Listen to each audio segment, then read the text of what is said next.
প্রত্যেক কর্মকর্তার জন্য খাতা কলম বাবদ প্রতিদিন খরচ প্রায় ৮০০ টাকা। প্রতি তলায় ৩টি করে টয়লেট পরিষ্কার করতে টয়লেট ক্লিনার লাগে মাসে ১০,০০০ টাকা। আর অফিসে পার্টি উৎসব আয়োজন করতে গড়ে মাসে খরচ ১৩.৫ লাখ টাকা। খরচের এই হিসাবগুলো সমাজসেবা অধিদপ্তরের। এভাবে ২০২৩-২৪ অর্থবছরের প্রথম ৬ মাসে বিল ভাউচার ও কোটেশনের মাধ্যমে নিয়ম বহির্ভূতভাবে খরচ করা হয় প্রায় ৮.৫ কোটি টাকা। বিস্তারিত গাউসুল আজম বিপুর রিপোর্টে। অধিদপ্তরের নাম সমাজসেবা, কিন্তু সমাজের সেবা না করে নিজেদের সেবায় ব্যস্ত অধিদপ্তরের কর্মকর্তারা। সরকারি নিয়ম অনুযায়ী কোনো দপ্তর পণ্য ও সেবা ক্রয়ে দরপত্র ছাড়া বছরে ব্যয় করতে পারে সর্বোচ্চ ৩০ লাখ টাকা। কিন্তু সমাজসেবা অধিদপ্তর ২০২৩-২৪ অর্থবছরের প্রথম ৬ মাসেই ব্যয় করেছে ৮.৫ কোটি টাকা, যার প্রায় সবটাই একটি সিন্ডিকেটের মাধ্যমে ভুয়া ভাউচার ও কোটেশনের মাধ্যমে লোপাট করা হয়েছে। সমাজসেবা অধিদপ্তরের মোট কর্মকর্তার সংখ্যা ১০৭ জন। ৬ মাসে যাদের টয়লেট ক্লিনার কেনা হয়েছে ৫,৯৩,১২৫ টাকার, ৬৫,৩৬,০০০ টাকা ব্যয় হয়েছে মণিহারি সামগ্রী ক্রয় বাবদ। এখানেই শেষ নয়, এই সময়ে এই কর্মকর্তাদের জন্য কম্পিউটারের মাউস ও প্যাড ক্রয় করা হয়েছে ১৪ লাখ টাকায়।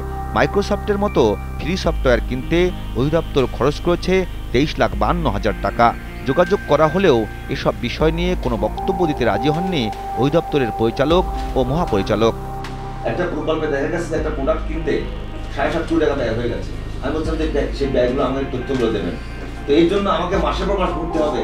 ডিজিটাল যুগে যেখানে কাগজ কলমের প্রয়োজন কমেছে, সেখানে সমাজসেবা অধিদপ্তর ১৬০ জন কর্মকর্তার জন্য ৬ মাসে খাতা কলম কিনতে ব্যয় করেছে ১,৫২,০০,০০০ টাকা। অর্থাৎ প্রতি কর্মকর্তা ৬ মাসে খাতা কলম বাবদ খরচ করেছেন ১,৪২,০০০ টাকা। দপ্তরের ম্যাগাজিন প্রিয় পড়ুয়া কর্মকর্তা কর্মচারীরা ৬ মাসে ৪.৫ লাখ টাকার ম্যাগাজিন কিনে পাঠ করেছেন। তবে এসব ম্যাগাজিনের হদিস দিতে পারেনি তারা। এই সময়ের মধ্যে চেয়ার টেবিল মেরামত করেছে প্রায় ৯.৫ লাখ টাকার। আর অন্য একটি কোডে চেয়ার টেবিল কেনার নাম করে আত্মসাৎ করেছে ২৩ লক্ষ টাকা। ভুয়া কোটেশনে কম্পিউটার মেরামতের নামে ৮ লাখ টাকা তুলে নেওয়া হয়েছে।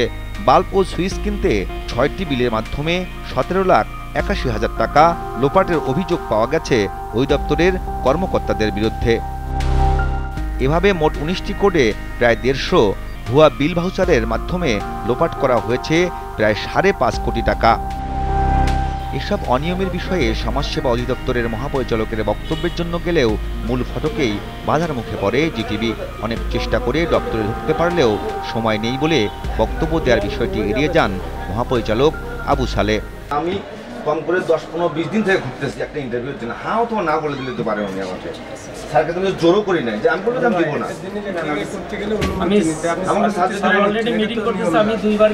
দপ্তরের আর্থিক বিষয়গুলো দেখভাল করেন পরিচালক নুরুল বাশির। অভিযোগ রয়েছে তার নেতৃত্বেই সব অপকর্ম সংগঠিত হয়েছে। নুরুল বাশিরের বক্তব্য চাইতে গেলে তিনি জানান, মহাপরিচালকের নিষেধ থাকায় তার বক্তব্য দেয়া সম্ভব নয়। গাউসুল আজম বিপু, জিটিভি নিউজ, ঢাকা।